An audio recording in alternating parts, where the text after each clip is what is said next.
Hi everyone, this is Natasha, and today's Friday Fun Bits is actually going to be this Ustream. And if you're here live, thank you for participating. If you're watching the recording either on Ustream or on YouTube, I'm just going to try to go over what I'm going to do, and we'll get as far as we can in the next hour, hour and a half, and then if I'm not finished, I will log back in later this afternoon after work. So what I'm going to make today is a toilet paper center mini. I've been saving these for a while, and I'll show you how I get them from this to this. And if you notice, some of these are slightly different. These are like a light gray, and these are a craft. And the craft ones are, I think, about a 1/4 inch longer. I'm going to use these light ones because they fit the Tim Holtz die, the medium-sized die, perfectly with the tag hanging out, so you could put an embellishment on this without interfering with the sleeve. So, and I already have some of those pre-cut. And the question that I get asked most often about these toilet paper rolls is, some people are a little squeamish about where they're coming from. Grant you, it's not like an enormous amount of bacteria would be living on them. However, there's a way to sanitize them. All you have to do is pop the toilet paper roll centers into the microwave for about 30 seconds. It does not unfurl the cardboard, but it does kill whatever possibly could have been microscopically living on the surface. So hopefully that helps. So I'm going to show you how this turns into this. I'm sure many of you know, but I have a little trick that I use, and hopefully nothing will fall. So you saw that I was holding them with clips because that's a great way to keep them organized once you've already squished them. So I'm grabbing my Cuttlebug, and I'm going to grab the following layers. I have an A plate, which is the thickest base, a C, which is for thin die cutting, and a B. And I'm going to place the toilet paper roll in between the C and the B on top of the A. You can actually squish it with your fingers if you want first, and then put it in. And then it'll create a nice, even, pressed down crease. Yeah, I have a whole bunch on hand. Someone just asked. Actually, if anyone has a question, just raise your hand, because I have lots of girls on Ustream. See, it squishes it nicely, so you have nice creased edges, and they'll stay in this shape. If you don't have a Cuttlebug or a big kick or whatever, a die cutting machine that you could run that through, the other way that you could do it is, let me grab my,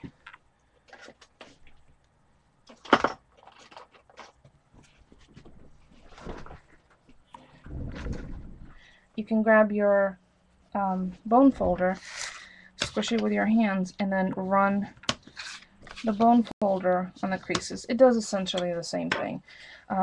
Running it through the Cuttlebug is easy because you can do a couple at a time. You could roll over with a truck, and it might be instantly distressed for you. So that's 2 birds, 1 stone.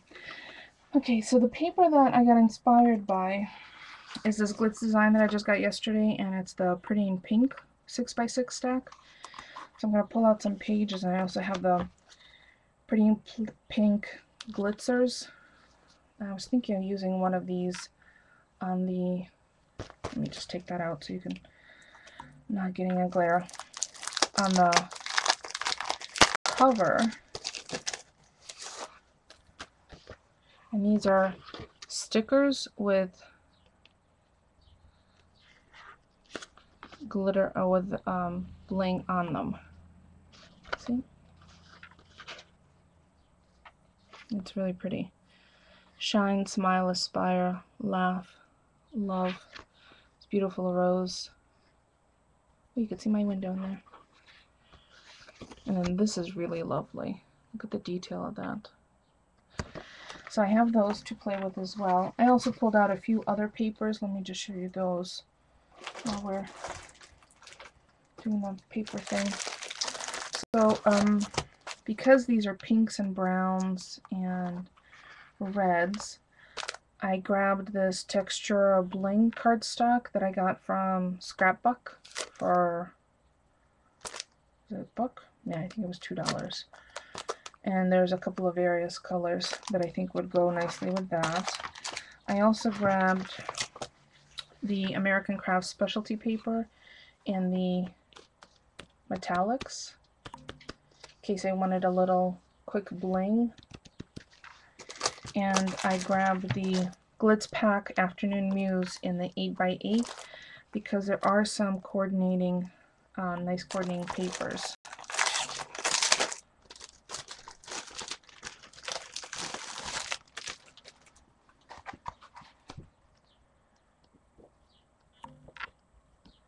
I think there's a pink one, like this pink damask would be nice.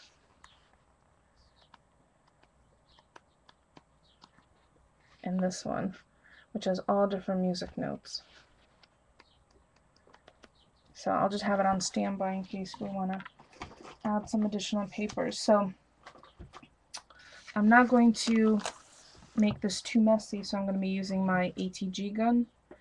You could use red line tape, score tape, quick dry glue, whatever is your favorite form of adhesive. I think this will be by far the quickest way to go to try to get all the foundations completed. So I have 1, 2, 3, 4, 5, and I'm not going to punch anything because I'm going to bind it similarly to the way I bound the Halloween mini that I did recently. So I'm going to pull out some papers. I definitely want this polka dot. I like that.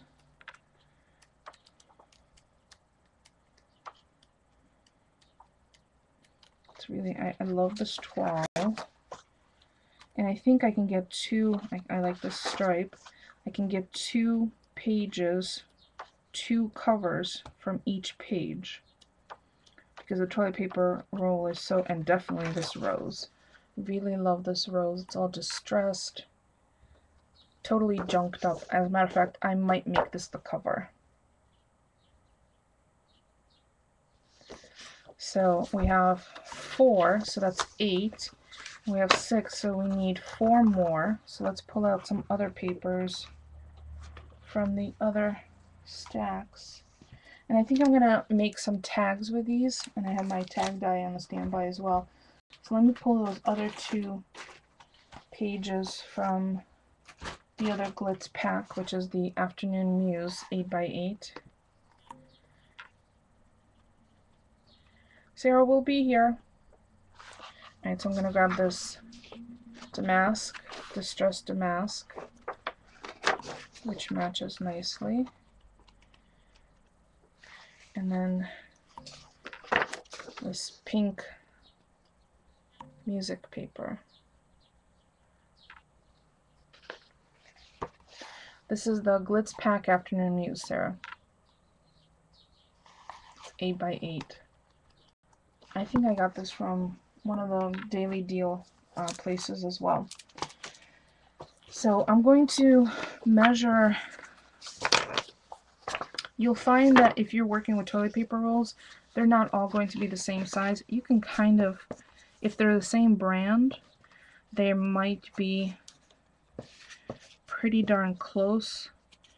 And I think since I'm keeping all these the same, or the same brand, there's just a little bit of a, like this one's just a little taller, so I'm gonna pull it in the back and I might trim out just a tiny little difference. That way I can trim all my papers at the same time. So I think I'll take off just a little bit of that one. Let me grab my scissors. And I'm gonna grab the longest scissor that I have so the cut is more even. The shorter the scissor, the more likely you are to not cut straight. So it's the last one and about 1/8 of an inch.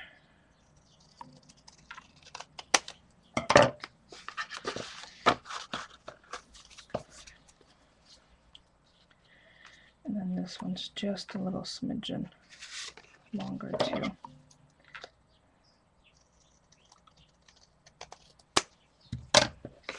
Okay. So now they should all be pretty much the same size. And I'll trim down the papers. Let me grab my ruler. Okay. And I'm just going to measure all of them so I have an average. 4 1/8. Dogs are about to bark. 4 1/8. 4 1/8. UPS is here. 4 1/8. 4 1/8. So I'm gonna cut. I'm so sorry.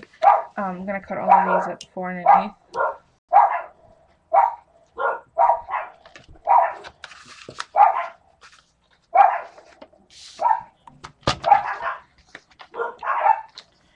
It's like a symphony behind me. The UPS truck is out front.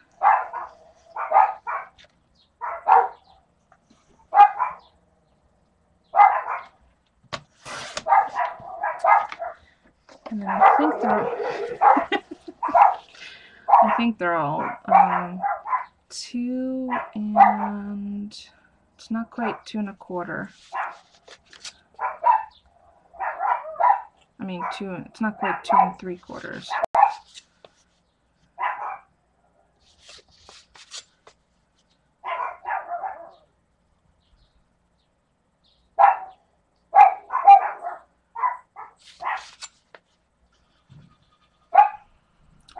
The truck is pulling away. I hear it. I'm so sorry. Okay, so these are not quite 2 3/4. So that's 2 3/4. So it's right there.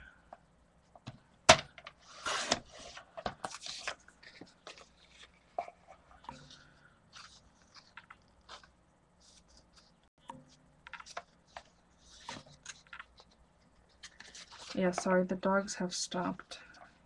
I'm going to cut this just a little shorter. I don't mind having the edges show. So it's not 2 3/4.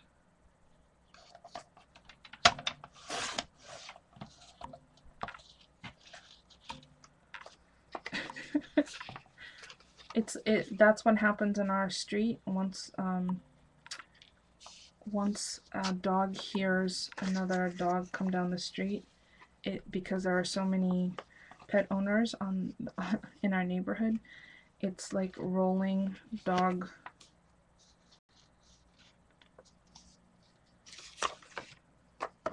You can hear the rolling hysterics down the street. Like one stops barking, the other one takes over. Nice that they work with each other, isn't it? Alright, for those of you who are just joining in, we're making a toilet paper mini. I think I'm going to use this for the cover. And I'm going to trim it this way at, what did I say, 4 1/8? How much that is? 4 1/8. I think I'm going to use this for the front and for the back.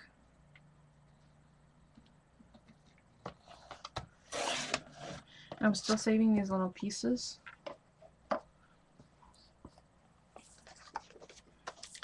And then just a little shy of 2 3/4, right? 2 1/2, no, 2 1/2, 2 3/4.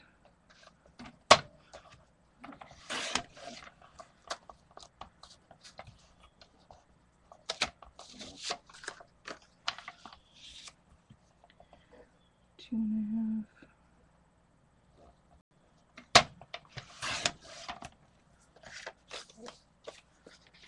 I'll make a nice front and back cover. I'm covering them completely. I'm leaving the edges raw because I'm going to run over them with one of my distress markers. Alright, so I have 4, like this 12, and I think I want it going this way, so I need 4 and an 1/8 in this direction, and then 2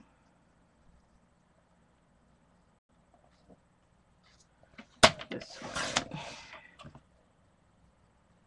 Ugh, I just ruined this piece of paper. Good thing there's more, right?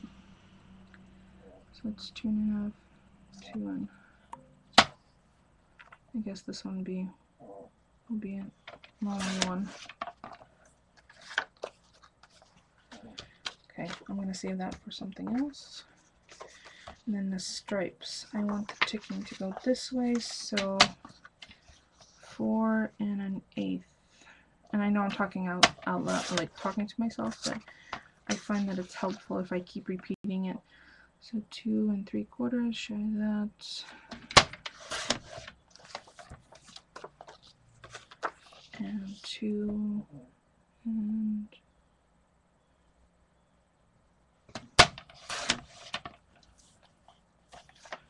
okay, how many do I have?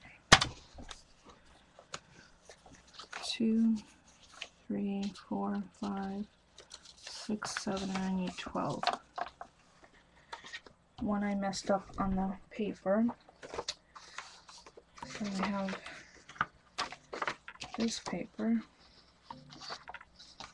So I'll do 4, and maybe I'll do 3 pages of this. 4 and an 1/8.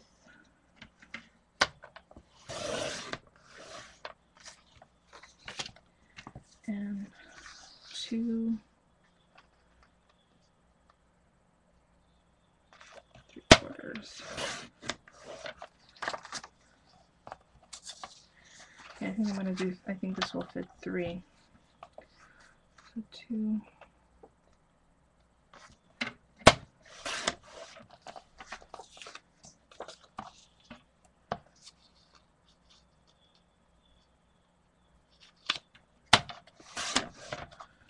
So there, it's caught up, so now I have, and this is a little thinner paper, I think.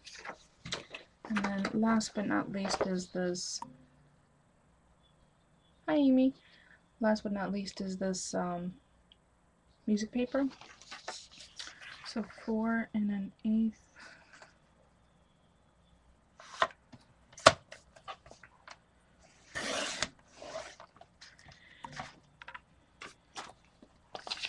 By 2.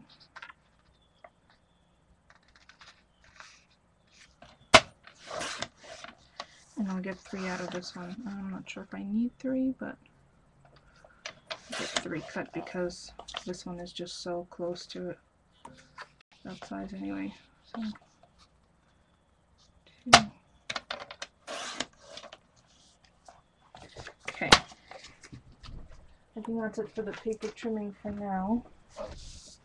And I'll keep my little scraps here that I'll use them for something else. So one front cover is going to be, let me turn the light on. Tell me if it's too bright.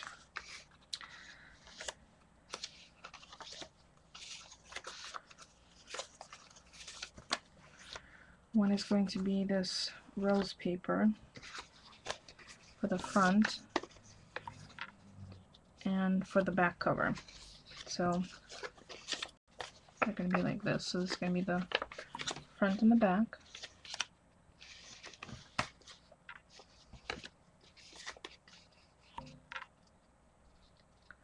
And I see that it's slightly off, so what I'm going to do is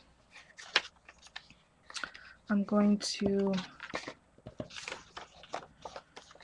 distress some of this. Let me grab my something brown.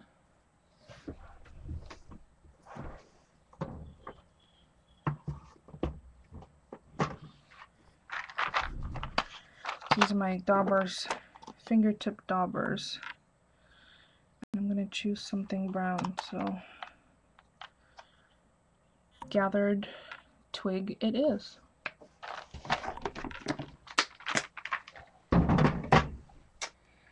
So I'm just looking on the side of my desk that has all my inks on them, and ironically, Gathered Twig is the very bottom.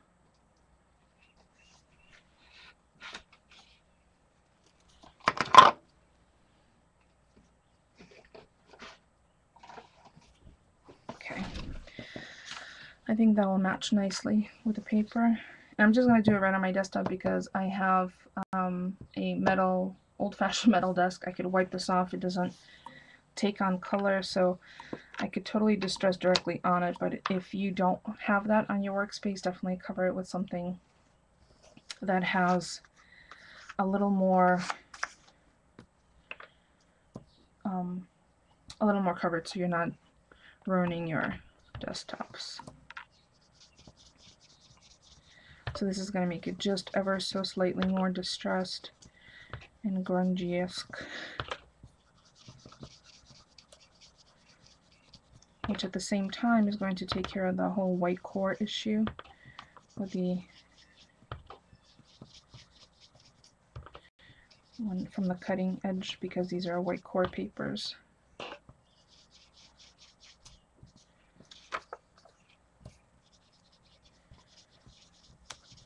And this Gathered Twig blends nicely in with the original colors. See, it's hard to tell where the original distressing is, where the Gathered Twig. So what I'm going to do is I'm going to size it up first, and the reason I'm going to do that because I know I need to trim off a little bit, and I don't want to trim off the edge. So if I line this up, and I will go over the edge afterwards with a matching marker, so it won't be quite so obvious. Just make sure. Well, actually, this one fits pretty nicely, so I think I can attach that one. So I'm going to use my ATG.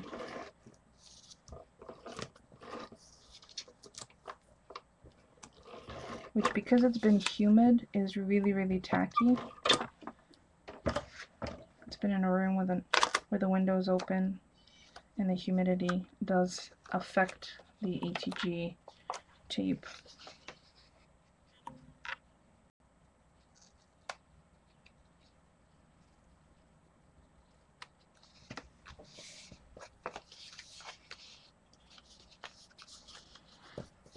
So although this is for the back, I'm going to do that now because I have the Gathered Twig out and my desk is already messy from that.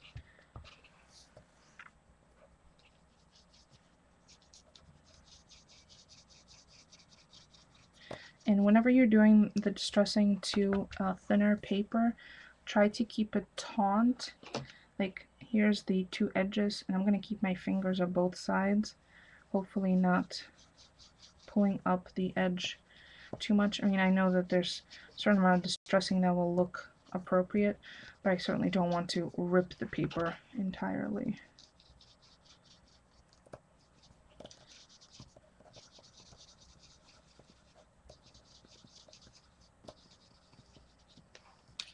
There you go.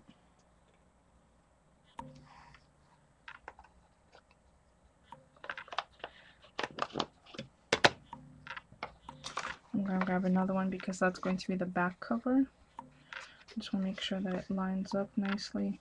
If I need to do any trimming, like this one, I do need to trim a little off the length, as you can see right there. So I'm going to trim that off and then re-distress it because it's going to expose the white core again. Again, longer the scissors, straighter the cut. So you see now there's a white core visible, so I'm gonna just what's left on the sponge edge, and then ATG it.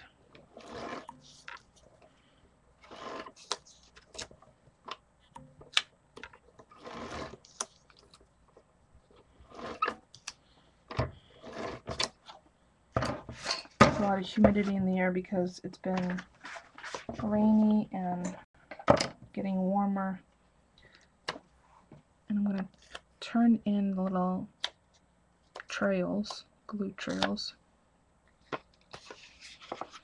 and see if I can apply my same technique of lining it up, although it's not cardboard or chipboard. So if you line it up on the surface, flat surface, and then run your fingers along the sides, it should line up. But it didn't. Remember, there's a cure time and ATG, so you can always pull it up if you haven't pressed it down completely.